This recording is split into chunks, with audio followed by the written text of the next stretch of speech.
Merci, Émilie. Bienvenue, journalistes présents sur place et à distance. On vous remercie d'être là pour assister au dévoilement du fruit de plusieurs mois de travail, la réflexion stratégique 2020-2025 de la ville de Montmagny. Pourquoi une réflexion stratégique?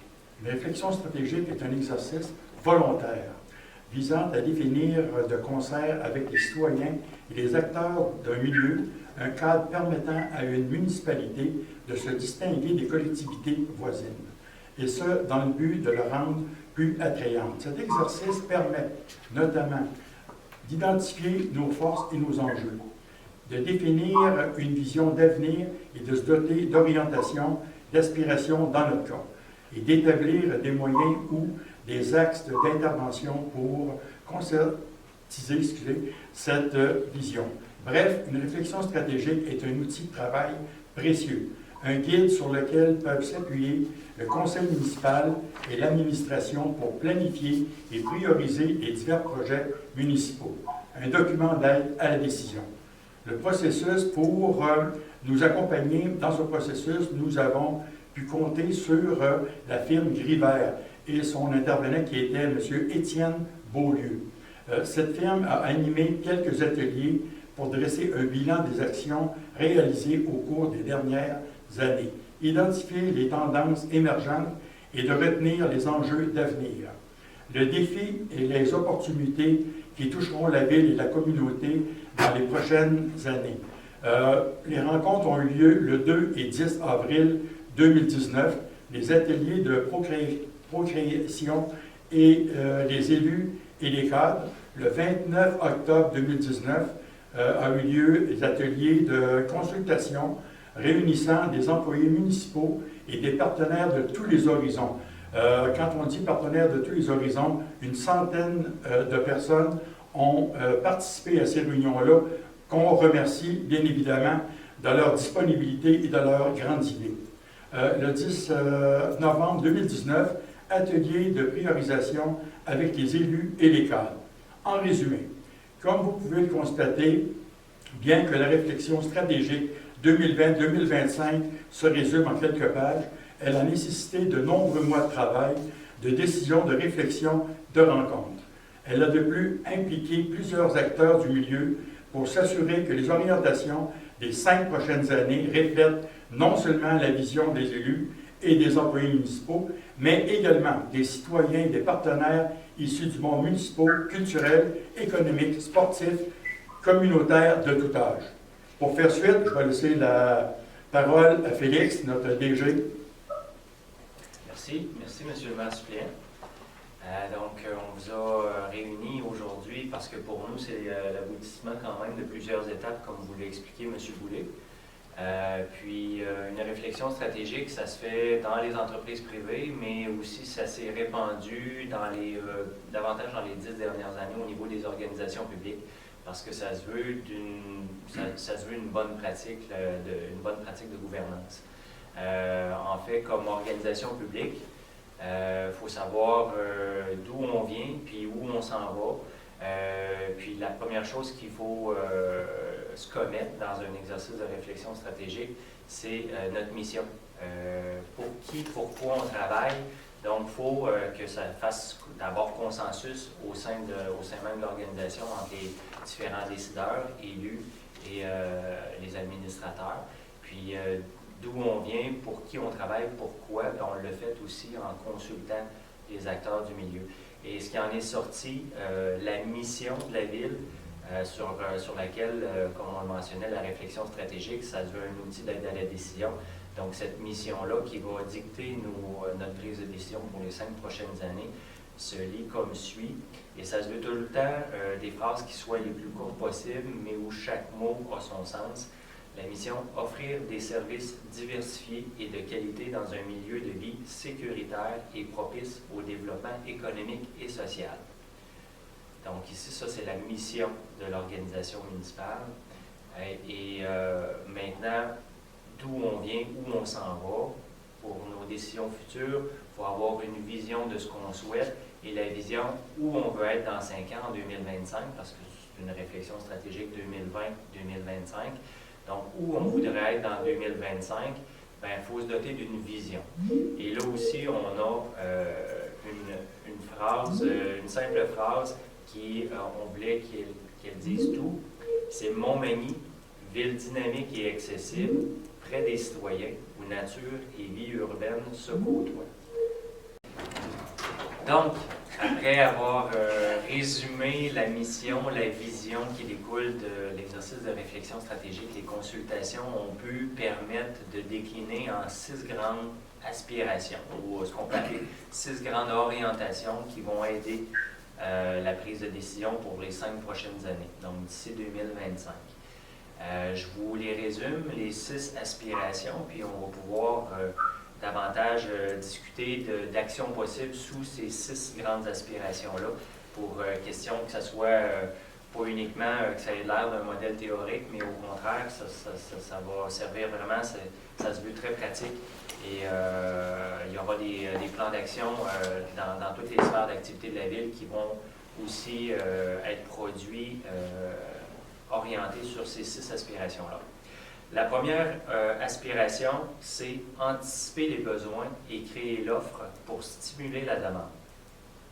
À ce niveau-là, c'est sûr que d'anticiper les besoins, créer l'offre, ça aide à la vision de développement de la ville d'ici 2025. Il faut promouvoir, faciliter ou entreprendre des travaux d'infrastructure pour offrir des terrains à vocation résidentielle, commerciale ou industrielle. Donc, on veut être attractif comme ville, mais comment attirer des personnes si on n'a pas de terrain résidentiel à offrir? On sait que c'est une problématique actuellement, les terrains résidentiels, la disponibilité de terrains prêts à construire qui soient diversifiés pour répondre aux besoins de chaque famille qui voudrait s'établir à Montmagny et tantôt être la main-d'œuvre souhaitée dans nos entreprises. Donc, au-delà des infrastructures qu'on veut offrir en culture, en loisirs, en sport pour être attractif, comment on peut attirer une population sans avoir de terrain disponible. Donc, il faut avoir une vision globale face à notre offre de service. Notre panier de services serait incomplet si on n'a pas de terrain prêt à construire pour recevoir les nouvelles familles, pour recevoir la main-d'œuvre. Aussi, anticiper les besoins et créer l'offre pour stimuler la demande. On veut être acteur principal ou partenaire de projets d'investissement majeurs. Donc, qu'on soit acteur principal parce qu'on serait nous-mêmes le promoteur, mais parfois on pourrait être partenaire dans des projets d'investissement majeurs qui sont du domaine privé ou parfois d'autres acteurs comme au niveau régional, la MRC. Parfois, les promoteurs, nous, on n'est pas le principal investisseur, mais on peut être un partenaire financier pour voir lever sur notre territoire ou dans la région. Mais nous, c'est sûr qu'on parle pour le territoire de la ville de Montmagny, donc sur notre territoire, voir lever des projets d'investissement pour ajouter à l'offre de service, à notre panier de services. Je pose une question dessus, excuse-moi, tandis que j'y pense. Le centre d'immigration, est-ce que ça rentrait dans le premier point? Le centre d'immigration, comme le complexe de santé et le complexe culturel et de santé, le complexe culturel sportif en santé durable, le centre d'immigration, les glissades d'eau, c'est tous des éléments qui, on peut mentionner, qui sont propices au développement de la ville pour générer de l'activité économique sur notre territoire, puis pour répondre, pour offrir davantage de services à notre population. Donc, ce n'est pas un seul projet, comme par exemple soit le centre d'immigration ou le complexe sportif ou culturel en santé durable, qui va être le remède à tous les maux. Il n'y a aucune solution miracle. C'est le panier de services global qui va nous rendre attractifs pour faire venir des nouvelles familles, pour faire venir de la main-d'œuvre. Puis, malgré toutes ces infrastructures-là, comme je le mentionnais, il faut aussi, tantôt, quand les gens vont vouloir venir s'installer à Montmagny, qu'ils puissent trouver des terrains en fait, chaussures à leurs pieds. Mais là, est-ce que la population décroît toujours à Montmagny ou c'est stable? On est, depuis 20 ans, là, on a une population qui varie environ autour de 600 habitants, là, entre 11 200 et 11 800. Là, on se retrouve autour de 11 000, 11 100. Mais on est une municipalité en région qui n'a pas eu de dévitalisation. On n'est pas non plus en croissance. Nécessairement, on cherche la croissance. C'est stable, dans le fond. C'est stable. Puis, on a aussi la cible régionale du 15-30. Donc, nous, la réflexion stratégique va aussi dans cette même direction-là, où on veut changer la situation pour éviter de stagner, mais croître parce que pour différents scénarios, on pense que géographiquement, on est très bien situé pour se développer. Mais il faut mettre, faut bien orienter, puis il faut que l'outil d'aide à la décision nous amène à prendre des choix, à faire des choix judicieux. Ma dernière question qui est... Oui, Il va y avoir une période de questions à la fin. Oui, hein. aussi. Ouais, je sais, mais vu que je suis dedans, ça dérange-tu? Ben, c'est parce que je pense qu'on va pouvoir continuer comme ça avec les 6 aspirations parce que je veux aider aussi Félix à OK. faire de fil. Là. Je pense mais que tu sais, si, tu es capable d'écrire. Posez des dernières questions. Non, je suis pas capable. Dernière question. Regarde, je suis complètement avalé, je vais avoir Ah oui, mon ok. Ça va revenir. Donc, la première aspiration, anticiper les besoins et créer l'offre pour stimuler la demande. On a aussi, entre autres, modernisé le boulevard Taché, parce qu'actuellement, on peut considérer qu'on a un boulevard Taché aux allures des années 60. Maintenant, on veut intégrer des îlots, vous l'avez vu, à chaque année, on fait des phases. Donc, sur ces îlots-là, maintenant, on fait apparaître des trottoirs, des pistes cyclables, ça favorise les déplacements actifs, ça enlève des îlots de chaleur en mettant des espaces verts. Donc, on intègre les meilleures pratiques de développement urbain par la modernisation de notre boulevard Taché. Donc, la première aspiration, grosso modo, c'est quelques actions qu'on pourrait décliner pour y répondre. La deuxième aspiration, renforcer la synergie entre les différents acteurs du milieu. On peut, entre autres, avoir pour exemple de tenir des rencontres inter-organisations pour favoriser la consultation et la concertation. Et aussi soutenir les organismes et leurs bénévoles qui diversifient l'offre de services et d'activités. Oui, par nos services municipaux, on peut offrir des services directs à la population, mais grâce aux nombreux organismes de notre territoire, composés principalement de bénévoles, c'est grâce à ces organismes-là qu'on soutient qu'on peut autant offrir à la population en culture, en loisirs et en sport. Donc, on pense à l'École internationale de musique, on pense aux arts de la scène, qu'on aide aussi, qu'on a des partenariats avec ces deux organismes-là, mais on pense aussi aux organismes de sport comme ceux en gym, ceux au niveau du hockey, du baseball, du soccer. C'est tous des organismes qui redonnent à la population. Donc, nous, on aide ces organismes-là bénévoles. Optimiser le potentiel des plans d'eau, c'est la troisième aspiration. Donc, on a un fort potentiel au niveau de nos plans d'eau par la présence du fleuve, mais aussi des deux rivières qui se recoupent sur notre territoire, dans notre périmètre urbain. Donc, d'un, il y a des enjeux de protection de l'érosion. On sait qu'on fait face à des problèmes d'érosion dynamique le long de la berge et on a des belles propriétés publiques le long de la berge par notre propriété à la place d'immigration, à la Pointe-aux-Oies, avec un camping municipal aussi qui a obtenu ses 5 étoiles, mais aussi avec le bassin de Montmagny. Donc, actuellement, on a à se soucier de la question de l'érosion. Également, on a comme action sous l'aspiration d'optimiser le potentiel des plans d'eau, d'améliorer les sites publics situés le long des cours d'eau et en aménager de nouveau afin de permettre à la population d'y accéder facilement. Faire de ces sites des attraits permettant à la ville de se distinguer. C'est pourquoi on continue tout le temps de réaliser des phases au niveau du circuit des Trois Ponts. Et le parc Saint-Nicolas, c'est un parc à fort potentiel le long d'un cours d'eau qu'on va continuer d'ajouter des infrastructures pour répondre aux besoins de la population. Le Pond Track étant une réalisation très récente dans le parc Saint-Nicolas. Le shuffleboard va s'ajouter, le pickleboard va s'ajouter, éventuellement peut-être aussi une descente de kayak dans la rivière Saint-Nicolas. Donc, il y a un fort potentiel là qu'on va tâcher d'exploiter à son maximum, mais toujours en fonction de la capacité financière de pouvoir construire ou faire davantage d'infrastructures. Donc, c'est souvent pour ça qu'on y va par phase, pour vraiment répondre à des besoins un peu partout sur notre territoire. La quatrième aspiration, développer et aménager le territoire de façon globale et concertée. Donc, c'est ici qu'il faut avoir une vision globale aussi de notre développement. En termes urbanistes aussi, il y a des bonnes pratiques de développement pour s'assurer de ne pas créer une nuisance entre deux voisins quand les usages de l'un peuvent venir diminuer un peu la jouissance de la propriété du voisin. Donc, il faut être soucieux aussi de bien aménager de façon cohérente notre territoire. Et pour ça, Parmi les actions, il y a bien sûr de planifier le développement du territoire en fonction des enjeux. On en discutait tout à l'heure de main-d'œuvre, de démographie, d'immigration et revitaliser certains secteurs résidentiels, commerciaux ou industriels.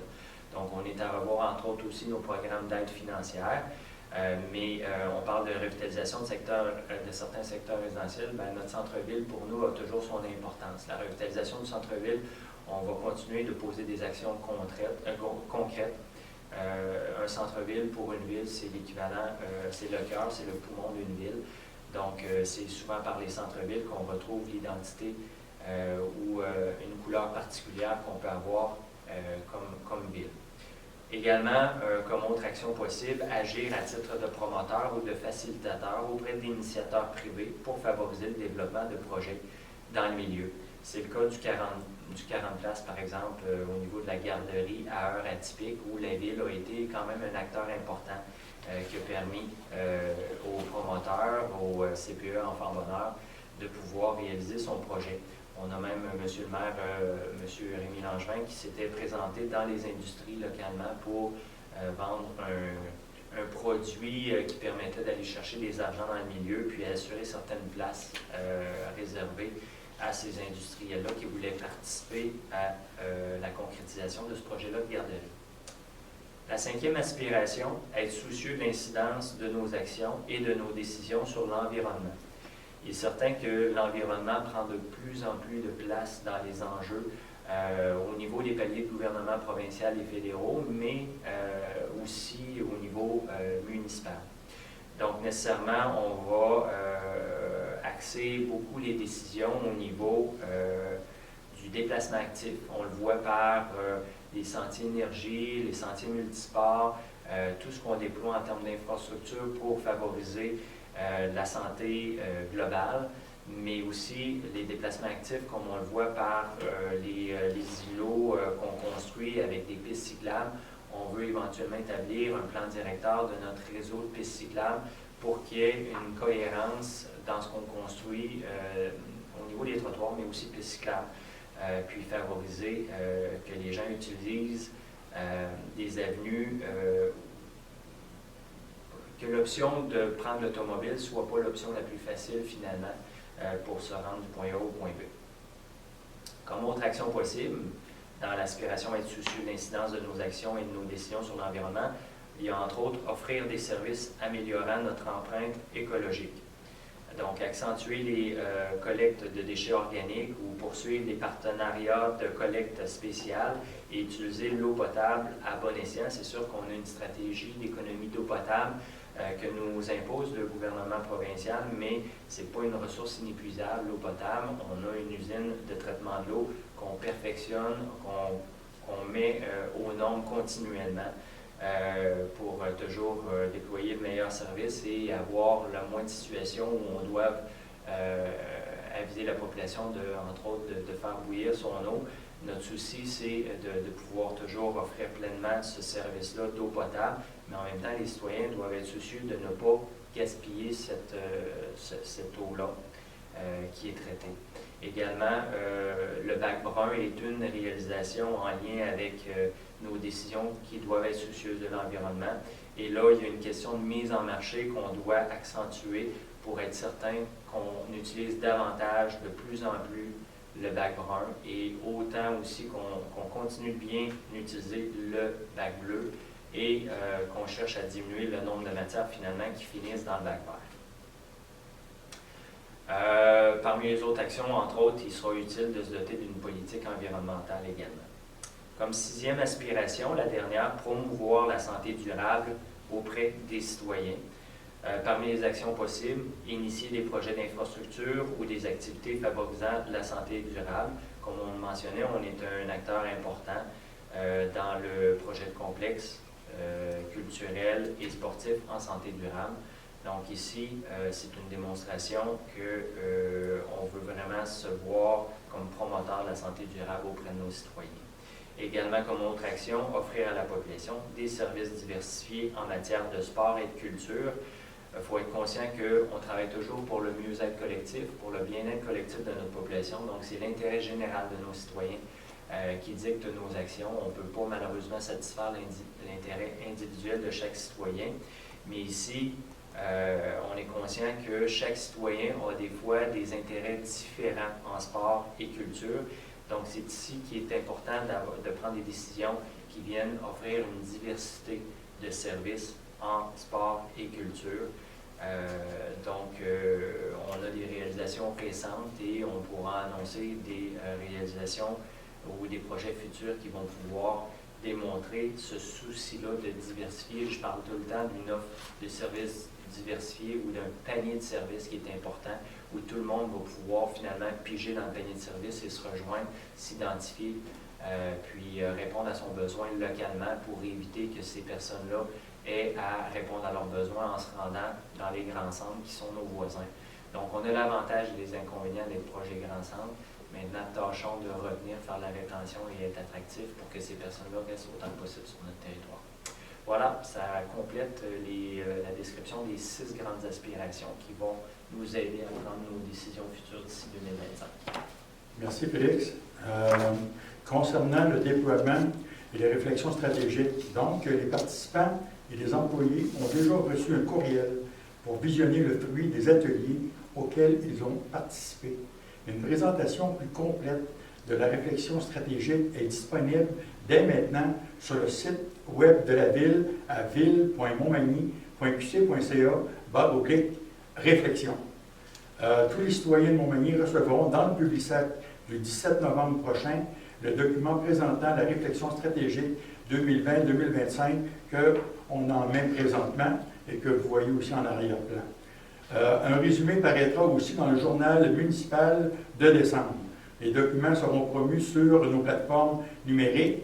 Lors d'annonce, nous ferons un devoir de lier les projets aux aspirations figurant au présent document. Voilà ce qu'il en est pour la présentation et les aspirations concernant la réflexion stratégique. Donc, on est rendu à la période des questions. C'est que José t'avait déjà entamé. Je vais aller activer le micro de François. Comme ça, s'il y en a une, peut-être qu'on sera plus facile à gérer. François, tu es toujours avec nous? Oui? Non? On va y aller si José, tu as déjà une question. Dans le fond, ma question m'est revenue, c'est que considérant tout ce qui est en lien avec la crise de la COVID-19, on sait qu'il y a de plus en plus de télétravail. Et on sait également qu'il y a plusieurs Magny-Montois qui vont travailler à Lévis, à Québec. Est-ce que vous avez pris ça en considération lorsque vous avez fait votre réflexion? Parce que c'est la pandémie, c'est nouveau pareil. Là, je veux dire, on n'a jamais vécu ça. Là. Est-ce que ça... Je ne sais pas si tu suis un peu le sens de ma question, parce que on peut... Je veux dire, Montmagny devient plus attractive au moment où on peut travailler à partir de la maison. Je sais pas... Peut-être juste reprendre pour les besoins de François, la fameuse question de José qui fait référence à si on a dans le fond, c'est ça, la pandémie. C'est ça en lien avec le télétravail. On sait qu'il y a beaucoup de gens qui travaillent à Montmagny, qui vont travailler à Québec et à Lévis. Mais là, maintenant, avec le télétravail, il y a beaucoup de gens qui vont demeurer chez eux travailler. Est-ce que ça rentre dans votre réflexion, c'est-à-dire que ça donne une occasion supplémentaire à la Ville de Montmagny d'aller chercher des gens? Puis est-ce que François entend bien la question dans le public? Moi, ça va. Ah, parfait. OK. Donc, c'est de savoir, puis je comprends la question comme à savoir est-ce qu'on va saisir, est-ce qu'on va voir comme une fenêtre d'opportunité que Montmagny puisse peut-être retenir les travailleurs du fait qu'ils sont maintenant en télétravail puis qu'ils n'ont pas à se déplacer à Lévis. Parce que c'est sûr qu'à chaque fois qu'on a quelqu'un qui se déplace à Lévis ou à Québec pour aller travailler, au passage, est-ce qu'après, il va s'arrêter dans un commerce pour... oui, d'un, mais de deux aussi, on peut emmener des gens qui demeurent à Québec. Et là, ici, c'est moins cher. À bien des égards, ça pourrait être une occasion d'emmener des gens vivre en Montmagny. C'est comme ça. Puis effectivement, c'est sûr que quand il y a eu les consultations, on était dans l'avant-pandémie. Okay. La réflexion stratégique, on devait la présenter autour de mars de cette année, au moment où la pandémie est survenue. Là, on la présente au moment où on fait notre préparation budgétaire et on fait le choix des investissements pour l'année 2021. Ça devenait propice que notre présentation de la réflexion stratégique qu'on devait faire à la population au printemps ait été remis en ce moment à l'automne. Mais c'est sûr que la collecte d'informations s'est faite dans l'avant-pandémie, mais à ta question, il est certain qu'on peut voir comme une fenêtre d'opportunité de se servir peut-être d'une population qui voudrait venir s'installer à Montmagny du fait qu'ils sont peu attachés. Il n'y a plus le phénomène d'être De se déplacer pour aller travailler. D'être proche de son travail. Ouais. Il y a peut-être une opportunité là. Puis nous, cette opportunité-là, on la voyait même du temps aussi où le gouvernement, la CAQ est arrivé au pouvoir avec le projet où eux, ils ont mis l'accent, puis ils ont mis dans leur promesse électorale un troisième lien. C'est sûr que là, on peut même aller chercher les travailleurs de la côte de Beaupré qui voudraient peut-être venir s'installer dans le secteur ici.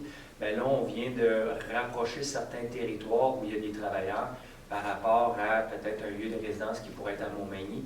Ça aussi, on est conscient de cette opportunité-là. Mais à l'heure actuelle, il n'y a pas de plan envisagé pour tenter d'aller chercher des nouveaux arrivants en lien avec le télétravail, si je comprends bien. Pas encore avec le télétravail. On va voir si le télétravail, si c'est temporel, dans le sens où c'est sûr que c'est favorisant en temps de pandémie. Dans l'après-pandémie, dans quel pourcentage les gens vont rester en télétravail et puis est-ce que ça va s'égrener au fil du temps ou finalement tout le monde va retourner sur leur lieu de travail? Ça, c'est hypothétique pour l'instant. C'est sûr que nous, on a un salon de l'habitation qu'on tâche d'être là depuis déjà quelques années où on se met beau, on se présente à Lévis puis on montre ce qu'on est capable d'offrir pour venir s'établir à Montmagny. Puis de plus en plus, bien, on veut avoir de la chair autour de l'os. Puis tantôt, on aimerait annoncer des développements domiciliaires.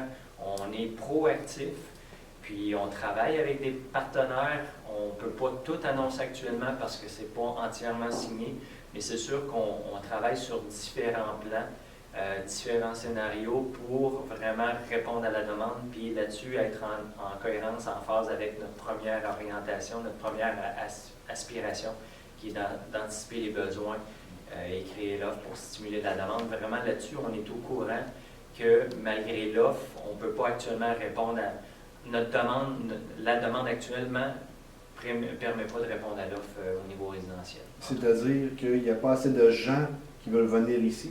Au contraire, on a beaucoup de gens qui voudraient venir s'installer à Montmagny. Vous n'avez pas assez de terrain à l'heure actuelle pour développer? Oui, puis les promoteurs nous le disent. Ceux qui construisent actuellement, par exemple les PRB, ceux qui construisent beaucoup de jumelés ou des résidences, aimeraient trouver des terrains prêts à construire pour construire des jumelés, pour faire venir des nouveaux arrivants. Actuellement, il y a une demande, puis on ne peut pas y répondre actuellement, puis on cherche une façon. Mais pourquoi on ne peut pas y répondre? Parce qu'il n'y en a pas disponible? Là-dessus, c'est sûr qu'on a affaire avec différentes lois. Et c'est zoné vert à des endroits? C'est ça. À des endroits, on est en zone inondable, à d'autres endroits, c'est zoné vert. Donc, on regarde à l'intérieur de notre périmètre d'urbanisation comment on peut continuer de développer notre ville. Puis, on parle actuellement avec des développeurs possibles. Puis, autrement, on regarde où la ville pourrait être elle-même développeur sinon. On regarde des options. Dernière question sur le sujet. Est-ce que vous... Il y a peut-être François, je pense, qui veut parler. Ah, veux-tu parler, François? Il a levé la main, ça fait du bout. Messieurs, est-ce que, ce que je constate, puis moi je trouve ça formidable, là, c'est que à travers les différents legs du 375e, ce qui se passe présentement, malgré que c'est plus difficile que prévu à cause de la pandémie, est-ce que vous considérez que tous ces legs-là, puis ce qui se passe, ça peut être aussi attractif? Est-ce que vous l'aviez calculé il y a 5 ans? Quand vous avez élaboré ça, bon, est-ce qu'on fait un 375e, ça va prendre telle ou telle affaire? Parce que là, on dirait que ça va en parallèle, puis ça aide, chacun aide l'autre finalement, dans l'espèce de complémentarité là, pour participer aussi à l'attractivité. C'est comme une cerise sur le Sunday de l'attraction. Oui, ce que je peux comprendre à ta question, François, c'est que, écoute, les activités du 375e concernant les legs, bien, ça a été comme, je te dirais, un plan B, parce que c'est sûr que nous, c'est bien entendu qu'on voulait une fête grandiose. On voulait que les citoyens participent au complet, comme on a eu avec le Festival, comme on a eu avec la coupe Stanley, c'était ça, comme tu dis, la Prix Sunday aussi. Là. Mais écoute, on fait virer le bord, puis dire, ben écoute, là, au lieu de faire des fêtes comme celle-là, qui ont eu beaucoup de rassemblements, eh bien, on a décidé de faire des legs à la place, puis ça va être quelque chose, comme tu le dis, qui va être super attractif, super beau.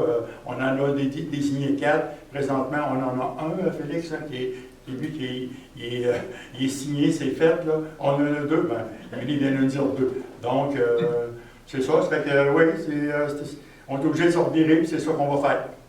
Et puis ça va durer dans le temps, alors c'est encore mieux, tu sais. Oui. Un party, c'est un party, mais Ouais. un beau parc ou un bel aménagement, ben ça dure pour des générations.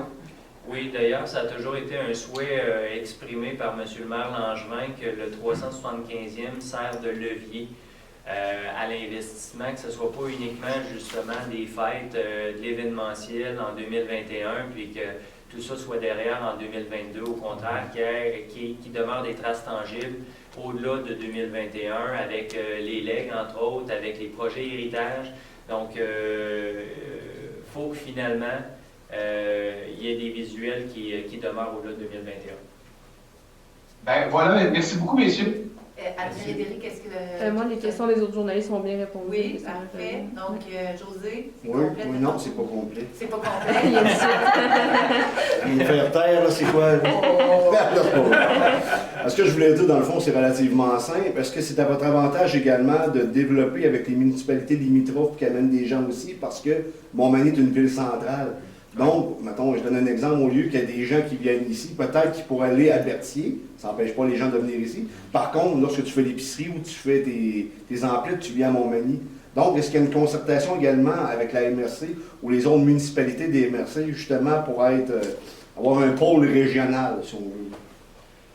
Là-dessus, ce que je peux répondre, c'est en lien avec notre aspiration numéro 2, qui est renforcer la synergie entre les différents acteurs du milieu. Parmi les actions, bien, c'est sûr, quand on dit de tenir des rencontres inter-organisations pour favoriser la consultation, la concertation, c'est sûr qu'on est régulièrement en communication avec les municipalités de la MRC de Montmagny. Même que parfois, hors municipalité de la MRC de Montmagny, on a aussi des ententes de partenariat. Oui, en termes de bonne gestion de fonds publics, quand on peut éviter de dédoubler les investissements ou l'administration, c'est souhaitable de le faire. D'ailleurs, de plus en plus, puis on s'en est la preuve avec la municipalité de Cap-Saint-Ignace au niveau des regroupements au niveau des services incendies. C'est là qu'on évite de dédoubler, de chacun s'acheter nos propres camions. Donc, au lieu d'acheter qu'on détienne 5 camions au total des deux villes, peut-être que 4 peuvent suffire si la desserte incendie est autrement assurée, est assurée différemment. Donc, oui, ça fait partie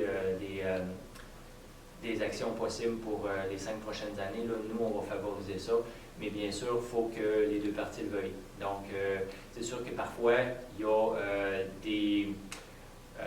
des esprits de clocher qu'il faut parfois défaire. Mais à un certain moment, faut admettre qu'en termes de gestion de fonds publics, d'établir des partenariats. Puis il faut dire qu'on en a déjà, avec entre autres Saint-Pierre, Saint-François, Berthier, Cap-Saint-Ignace en matière de loisirs, pour leur éviter qu'il y ait à construire des infrastructures de sport coûteux.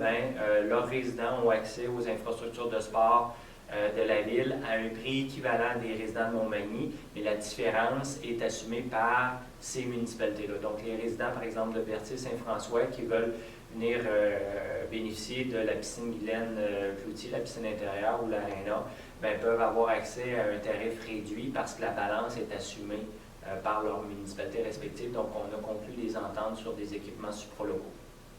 Ça répond très bien à la question. On fait du Québec. Donc, ça fait le tour, c'est complet? Oui, c'est bon. Ouais. Écoutez, un gros merci de vous être déplacés. Je m'excuse encore du petit problème technique. Ça fait partie de l'expérience. On va être meilleur la prochaine fois. Donc, tout ça, je vous souhaite à tous une bonne fin de journée. Puis, On devrait faire ça plus souvent. Pardon, François? C'est génial, on devrait faire ça plus souvent. Ah, mais on s'en vient bon, là. OK, on va garder ton avis. Merci beaucoup encore. Tout le monde, OK, Bye. au revoir, François.